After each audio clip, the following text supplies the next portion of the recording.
Selamat datang kembali di pembahasan mendalam kita. Nah, kali ini kita mau gali lebih jauh nih dari sumber-sumber Harvard Business Review. Pertanyaannya lumayan penting. Gimana sih caranya kita bangun tim tenaga kerja yang nggak cuman sekedar bertahan hidup gitu ya, tapi benar-benar bisa berkembang.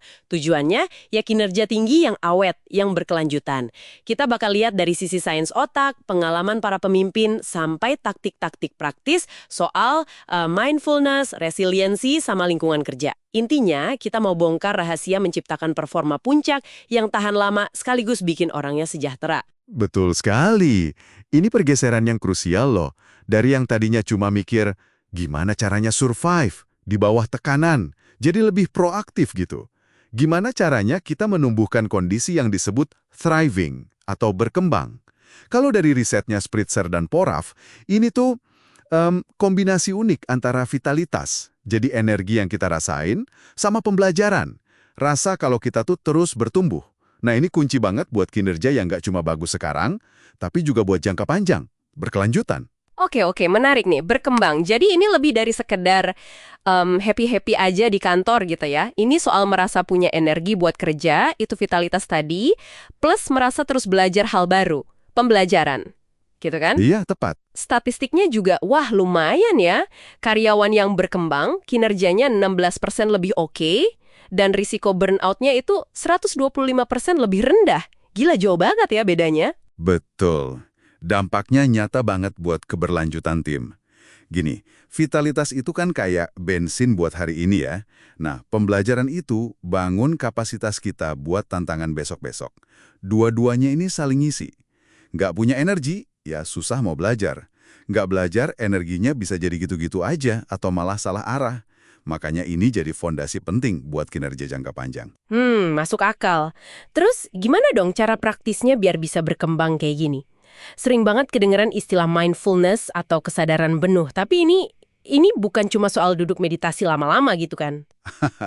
Iya, bukan cuma itu. Risetnya Alan Langer kan nunjukin hal-hal menarik tuh, kayak mindfulness bisa ningkatin performa musisi yang udah mulai jenuh. Atau malah mancing kreativitas nggak sengaja kayak kasus Lem 3M itu. Sampai bikin orang lebih karismatik katanya. Gimana nyambungnya ke kinerja awet ini? Oke, jadi inti mindfulness di konteks kerja ini ya, lebih ke melatih kemampuan kita buat hadir seutuhnya di momen ini. Sekarang, nggak kemana-mana pikirannya, nggak gampang ngejudge juga.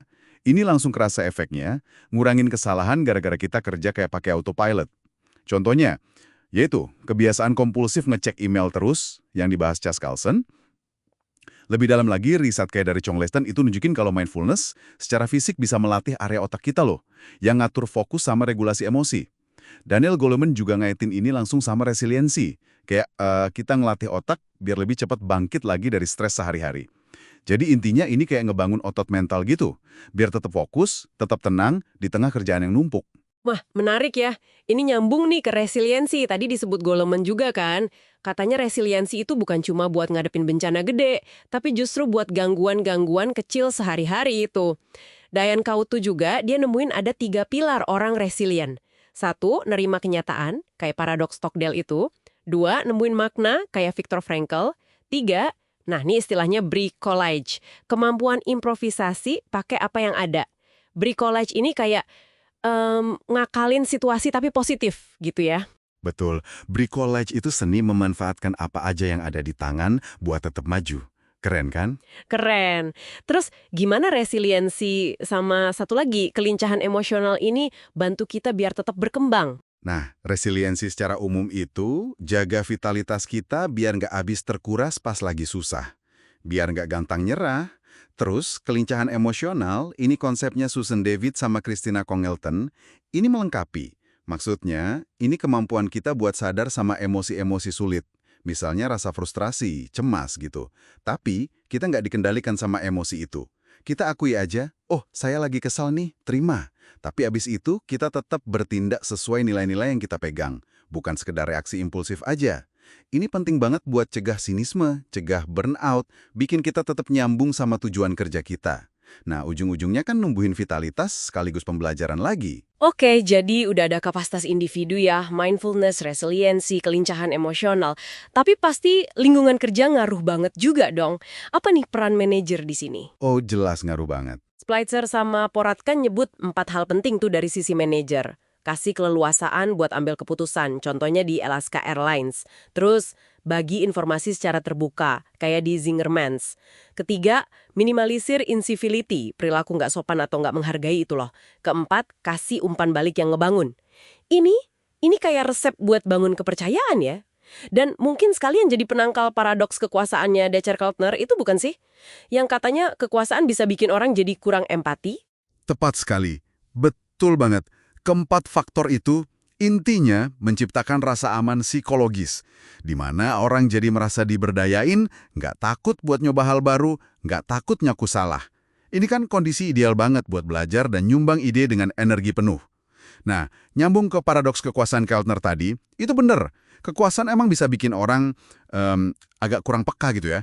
Makanya praktik-praktik sederhana kayak nunjukin empati benaran, ngucapin terima kasih yang tulus, kayak Douglas Conant di Campbell Soup itu, atau murah hati, kasih pujian atau pengakuan, contohnya Pete Docter di Pixar, itu cara ampuh buat nangkal efek negatif kekuasaan tadi.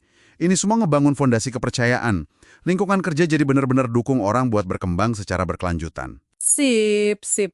Jadi kesimpulannya jelas banget ya, kinerja tinggi yang awet itu bukan soal kerja lebih keras, gila-gilaan gitu, tapi lebih ke kerja cerdas, caranya ya dengan numbuhin mindfulness sama resiliensi di level individu, plus, nah ini penting, nyiptain lingkungan kerja yang aman, punya tujuan jelas, dan penuh kesempatan buat belajar. Poin kuncinya tadi, berkembang sama dengan vitalitas ditambah pembelajaran, gitu ya. Persis. Dan riset juga negesin kok, ini bukan sekedar bonus atau nice to have. Ini udah jadi kebutuhan esensial buat kesuksesan jangka panjang perusahaan. Mungkin sebagai penutup nih, gini deh, coba Anda renungkan sebentar. Sejauh mana sih lingkungan kerja Anda sekarang ini secara aktif mendukung kedua pilar tadi? Vitalitas dan pembelajaran. Dan dari semua strategi yang kita obrolin tadi, ada nggak satu langkah kecil aja yang bisa Anda coba mulai besok? Buat diri sendiri, atau mungkin buat tim Anda, biar lebih bisa berkembang. Coba dipikirin,